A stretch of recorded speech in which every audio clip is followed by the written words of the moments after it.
Bon, choisir un semoir, c'est un premier choix, c'est choisir un semoir à disque ou un semoir à dents, parce que chacun a ses caractéristiques spécifiques. Certains vont marcher dans certaines conditions, d'autres dans d'autres. C'est un choix à faire qui est très important et il faut savoir le faire en connaissance de cause, en connaissant les avantages et les inconvénients de chacun.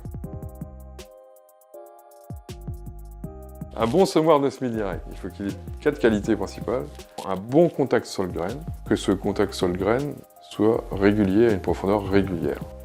Une capacité ensuite à rentrer dans le sol, surtout si le sol est un peu dur en surface. Une capacité à rentrer dans la végétation ou dans les résidus de végétaux morts. Le contact sol-graine, il est important parce que c'est ce qui permet d'humecter la graine afin qu'elle germe de façon homogène. La profondeur de semis, c'est la première condition de la réussite d'un bon rendement. Parce que si toutes les plantes sont à la bonne profondeur, elles vont lever tout en même temps, elles feront des épis de taille régulière.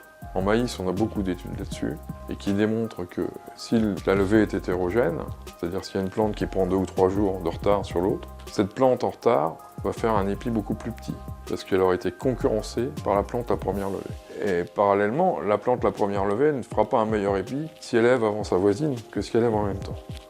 Donc la condition, la première, c'est d'avoir une levée homogène dans le temps. Le semoir doit avoir une bonne capacité de rentrer dans le sol, parce qu'en semis direct, on a un sol qui n'est pas travaillé et qui peut parfois être plus ou moins dur, qui peut avoir durci parce que ça a séché. Et à ce moment-là, il faut que le semoir ait une capacité de pénétration pour arriver à mettre la graine sous la croûte du dessus. Le semoir, il doit avoir une capacité d'aller semer sous la végétation, puisqu'on va semer souvent dans un couvert vivant, mais on va semer aussi parfois dans un couvert mort, ou dans une couche de paille, juste après la moisson. Donc il faut que le semoir ait la capacité d'aller semer sous cette couche-là. Si on sème au-dessus, ben on sème dans le sec, c'est évident, quoi. Donc il faut arriver à couper cette sous-couche-là.